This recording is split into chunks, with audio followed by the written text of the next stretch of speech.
أعوذ بالله من الشيطان الرجيم. بسم الله الرحمن الرحيم. عما يتساءلون عن النبأ العظيم الذي هم فيه مختلفون.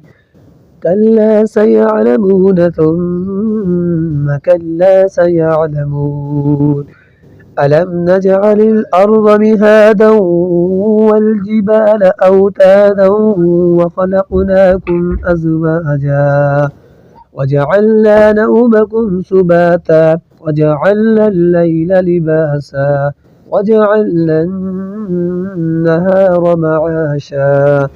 وبنينا فوقكم سبعا شدادا وجعلنا سراجا وهاجا وأنزلنا من المعصرات ماء ثجاجا لنخرج به حبا ونباتا وجنات ألفافا إن يوم الفصل كان ميقاتا يوم ينفخ في الصور فتأتون أفواجا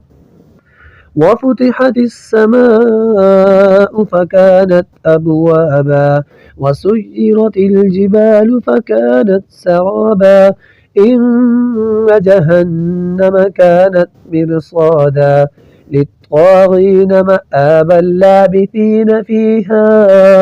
أحقابا لا يذوقون فيها بردا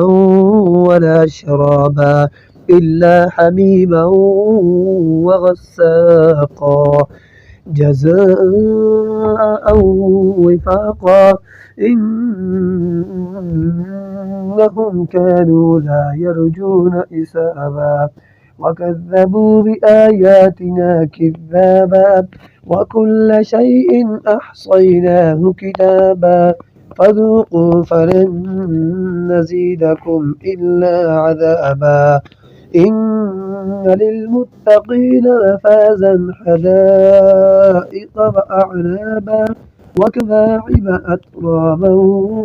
وكأسا دهاقا لا يسمعون فيها لغوا ولا كذابا جزاء من ربك عطاء حسابا رب السماوات والأرض وما بينهما الرحمن لا يملكون منه خطابا يوم يقوم الروح والملائكة صفا لا يتكلمون إلا من أذن له الرحمن وقال صوابا ذلك اليوم الحق فمن شاء اتخذ إلى ربه مآبا إنا أنذرناكم عذابا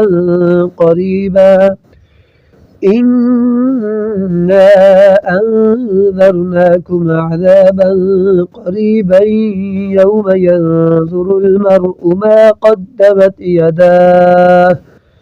قدمت يداه ويقول الكافر يا ليتني كنت ترابا صدق الله العظيم.